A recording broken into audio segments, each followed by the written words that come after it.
인류사를 보면 역사를 바꾼 놀라운 사건들이 참 많았는데요, 그 사건 뒤에는 반드시 운명적인 만남이 존재했습니다. 난세의 영웅들을 보더라도 그들에게는 항상 역사적인 만남이 있었다는 것을 알 수 있습니다. 오늘 본문에서의 베드로와 고넬료의 만남이 그렇습니다. 저는 이 역사적이고 운명적인 이들의 만남을 가리켜서 복된 만남이라 생각합니다. 복된 만남. 이 복된 만남을 처음부터 계획하시고 이끌어 오신 분이 계십니다. 여러분 누굴까요? 하나님이시죠. 하나님이십니다. 이 복된 만남으로 복음의 판도가 완전히 바뀌게 되고요, 기독교가 세계로 뻗어나가는 데 아주 결정적인 역할을 하게 되죠.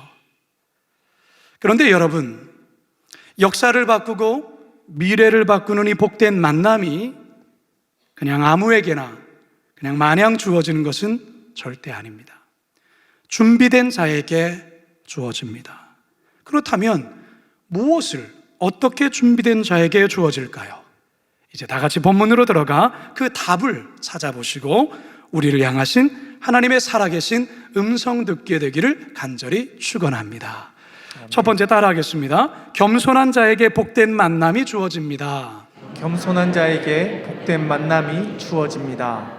천사의 지시에 따라서 욥바에 사람을 보낸 고넬료는 집안 온 식구들과 그리고 가까운 친구들을 불러 모아서 베드로가 오기만을 간절히 기다립니다. 24절 함께 읽습니다. 시작. 이튿날 가이사랴에 들어가니 고넬료가 그의 친척과 가까운 친구들을 모아 기다리더니, 여러분, 이 고넬료의 심정이 이때 어땠을까요?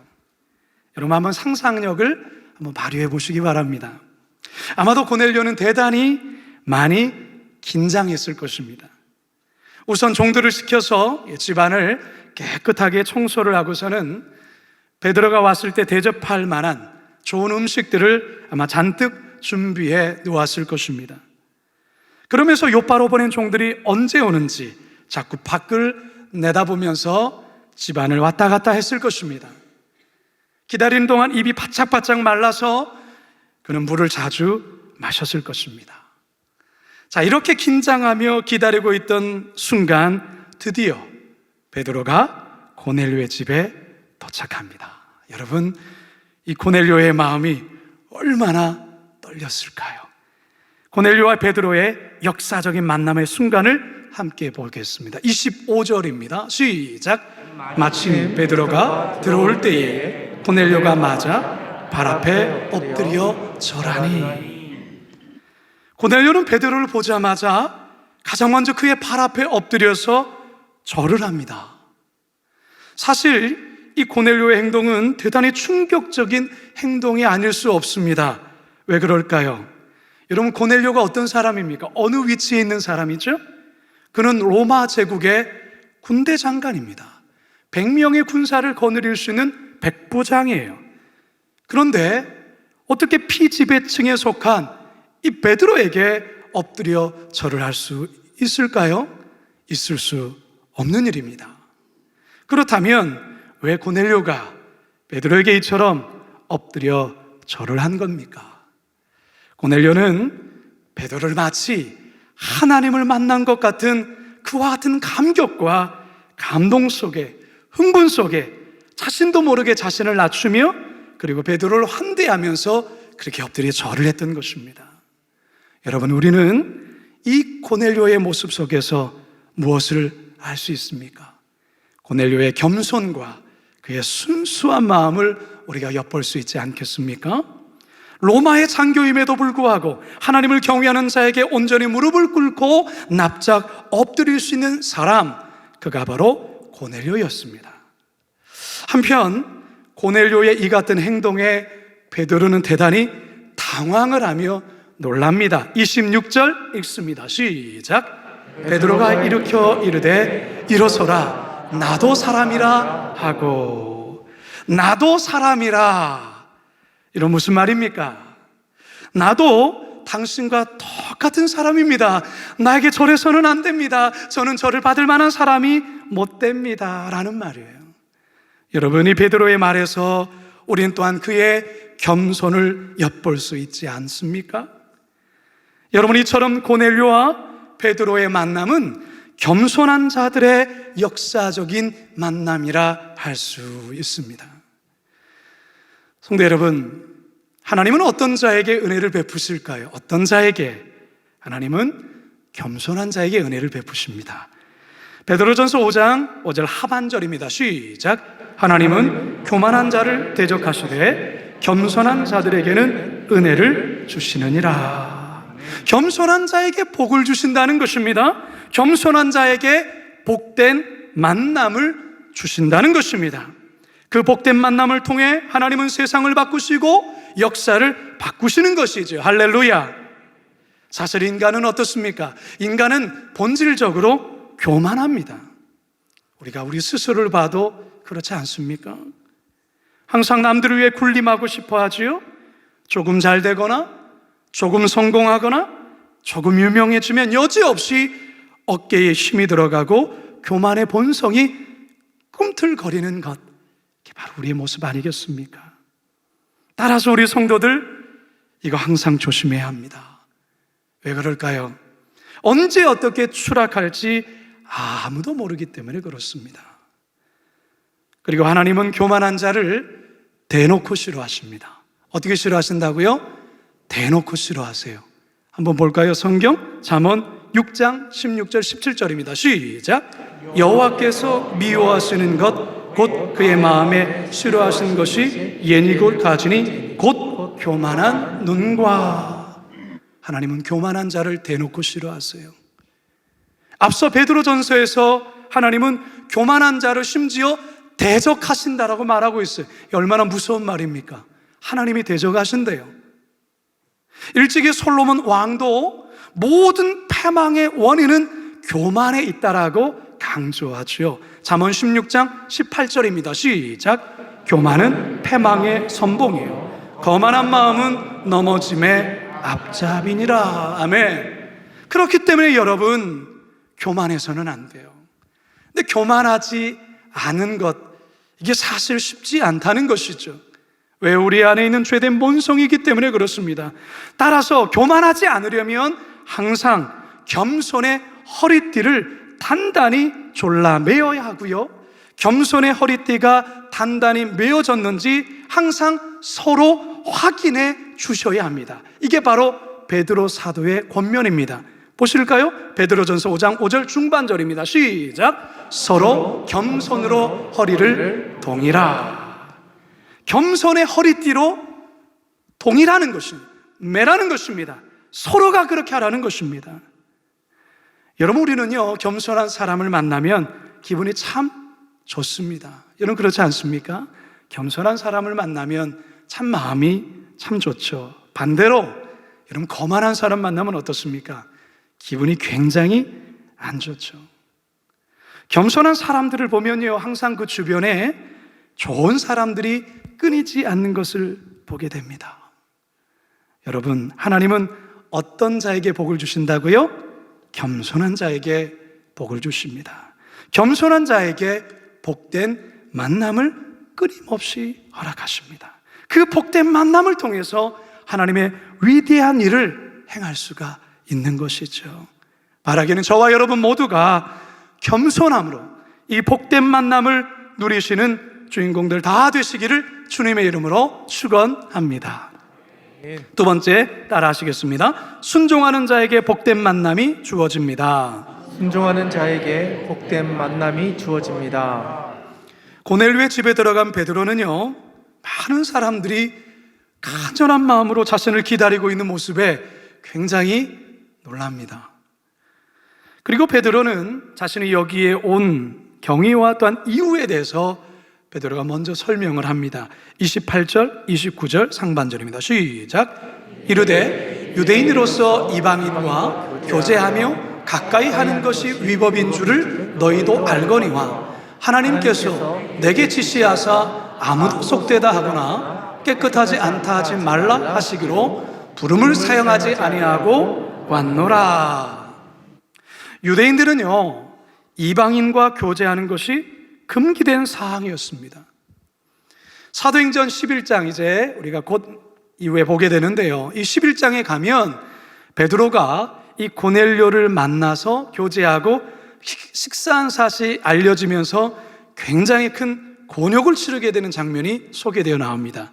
미리 한번 보실까요? 11장 2절과 3절입니다. 시작. 베드로가 예루살렘에 올라갔을 때에 할례자들이 비난하여 이르되 내가 무할례자의 집에 들어가 함께 먹었다 하니, 이게 당시의 유대인과 이방인 간에 어쩔 수 없는 큰 장벽이었어요.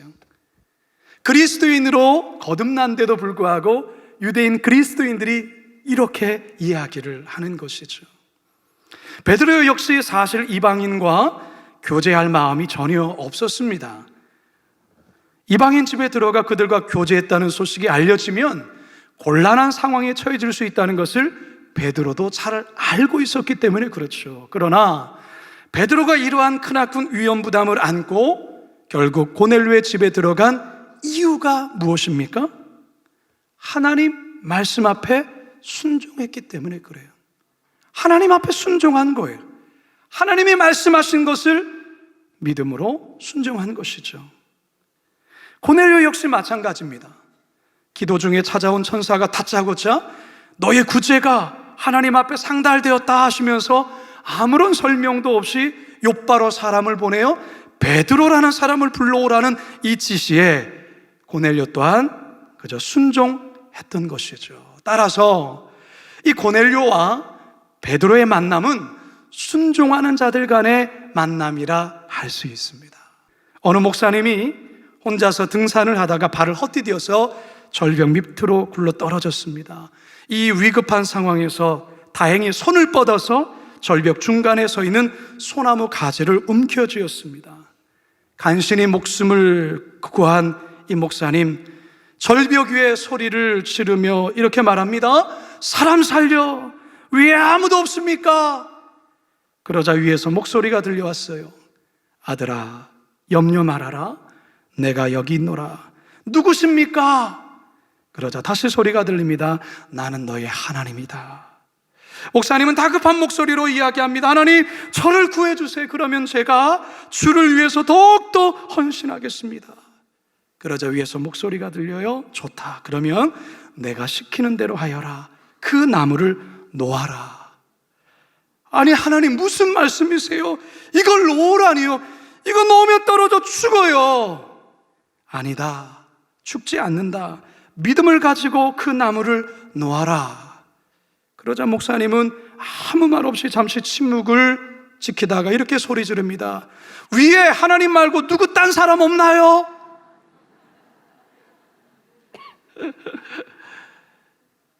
내 생각에는 이거 놓으면 죽는다고 생각하지요. 그런데 하나님은 그걸 놓아야 산다라고 말씀을 하세요.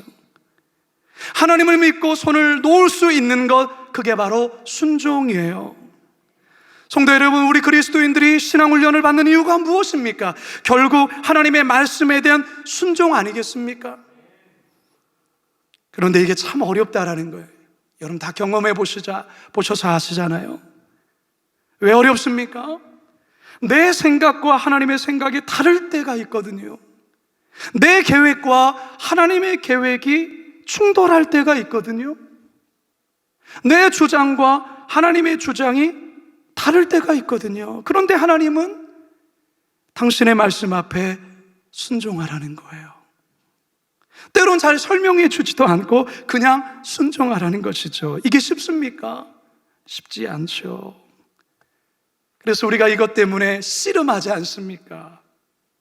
그런데 여러분, 우리는 순종할 때 하나님의 기적을 보게 되는 것이고, 순종할 때 하나님의 응답의 역사를 체험하게 되는 것입니다. 왜 그렇습니까? 이게 하나님 나라의 원리이기 때문에 그렇습니다. 따라서 성도 여러분, 우리가 성령 충만해야 되는 이유가 있어요. 순종하기 위해서입니다. 우리가 성경을 열심히 읽어야 되는 이유가 있어요. 순종하기 위해서입니다. 우리가 열심히 기도해야 되는 이유가 있습니다. 하나님의 말씀 앞에 순종하기 위해서예요. 우리가 직분을 받고 봉사해야 되는 이유가 있습니다.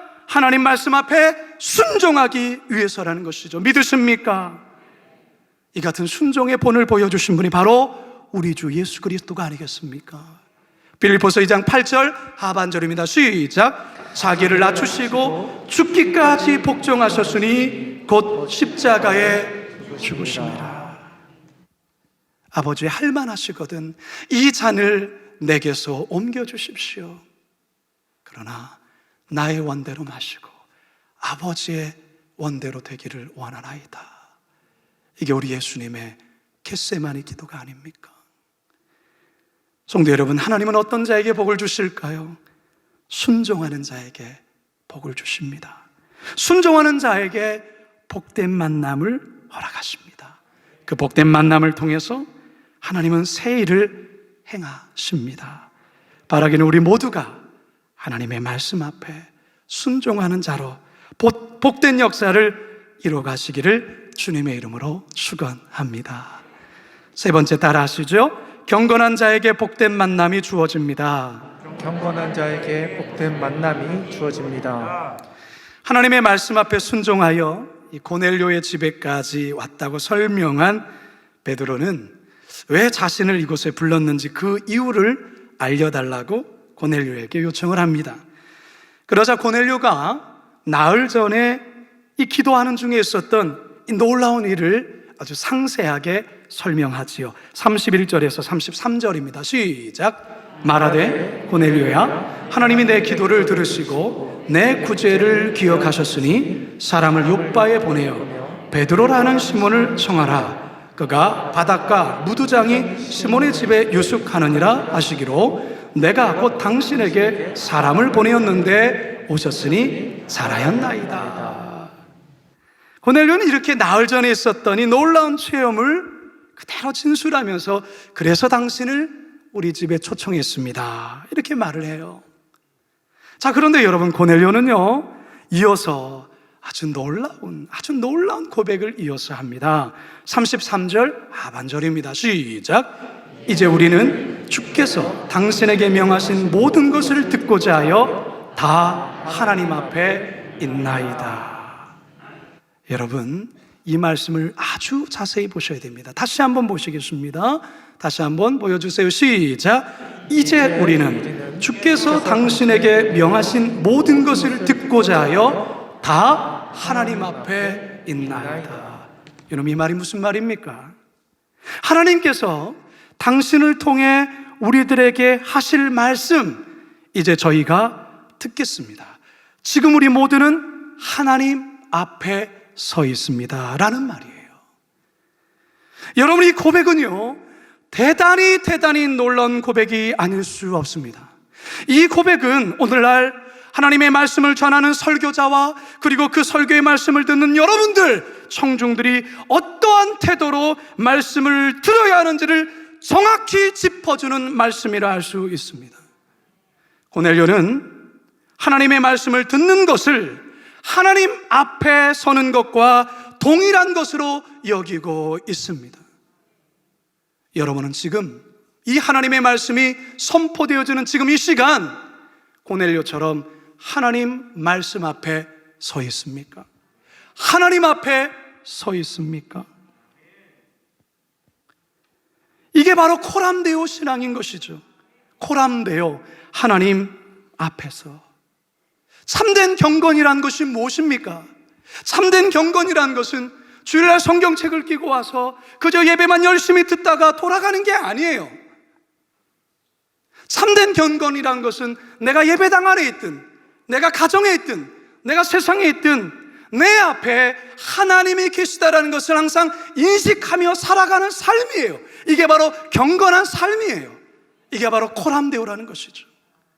분명히 자신 앞에 베드로가 있지만 베드로가 아니라 고넬료는 하나님 앞에 서 있나이다라고 고백하고 있는 것입니다.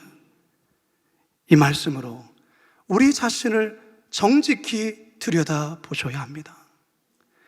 과거의 중국 가정교회 성도들, 목회자들에 대한 이야기를 들을 때 그들에게 말씀을 전하러 간 한국교회 목사님들이 오히려 이분들 때문에 너무나도 큰 도전을 받고 오히려 회개하여 돌아왔다는 이야기를 종종 들어요.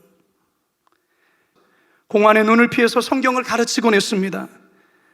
그런데 말씀을 배우기 위해서 온 그들은요, 그야말로 하루 종일 걸어서 온 이들도 있고요, 정말로 이 시간을 사모하면서 정말로 공안에 잡히면 그야말로 감옥에 가야 되는 그런 위험 요소가 있음에도 불구하고 그곳에 와서 발 디딜 틈이 없이 모여서 말씀을 듣는데요, 3박 4일 동안 그들은 잠자는 시간 빼고는 온종일 말씀에만 집중하는 거예요. 이들이 얼마나 하나님의 말씀을 사모하는지 그냥 말씀이 떨어지기가 무섭게 그들은 스펀지처럼 빨아들인다는 거예요. 이 모습에 한국교회 목사님이 너무 큰 충격, 도전, 자신의 모습에 부끄러움을 느꼈다는 거예요. 북한 지하교회 성도들 이보다 더한 사모하는 마음으로 말씀을 대한다는 소식 듣지 않습니까? 정말 그들은 성경을 가지면 그야말로 정치적 수용소에 끌려가잖아요. 총살을 당하기도 하고. 그래서 모두가 깊은 잠을 자고 있는 그 새벽녘에 조용하게 어떻게 어든 라디오를 통하여 극동방송 전파를 통하여 그 목사님의 설교를 이불을 뒤집어 쓰며 울먹이면서 하나님의 말씀을 듣는 그들, 성경책이 없기 때문에 방송에 나가는 그 성경 구절을 그저 직접 쓴 그것으로 성경을 보며 눈물 흘리고 감격하는 그 북한 지하교회 성도들의 이야기를 들을 때 우리는 성경이 5권, 6권, 때로는 수북히 쌓여 있음에도 성경을 보지 아니하는 우리들의 모습을 보게 되지 않습니까? 오늘날 한국교회 성도들이 고넬료와 같이 하나님 앞에 서서 말씀을 듣고 있는지 진지하게 돌아보셔야 합니다. 성도 여러분, 경건한 자란 하나님 앞에 서 있는 자예요. 코람데오의 태도로 살아가는 자예요. 고넬료가 그랬어요. 고넬료가 베드로가 그랬다라는 말이죠. 이처럼 코람데오, 하나님 앞에서의 신앙으로 살아가는 이런 사람을 하나님께서는 만남의 복을 주시지 않을 수가 없는 것이죠. 하나님은 이런 자들을 만나주시고 이런 자들에게 만남의 놀라운 복을 허락해 주십니다. 이제 저는 말씀을 마치려 합니다. 성도 여러분, 우리가 자녀들을 위해서 축복하며 기도할 때가 있습니다. 여러분, 자녀들을 위해서 어떤 기도를 하십니까? 여러분, 반드시 복된 만남을 위해서 기도하셔야 됩니다. 우리 자녀의 인생 속에 복된 만남이 있기를. 부부가 서로를 위해 기도할 때, 남편을 위해 기도할 때에 직장에서 좋은 복된 만남이 있기를 위해서 기도해야 돼요.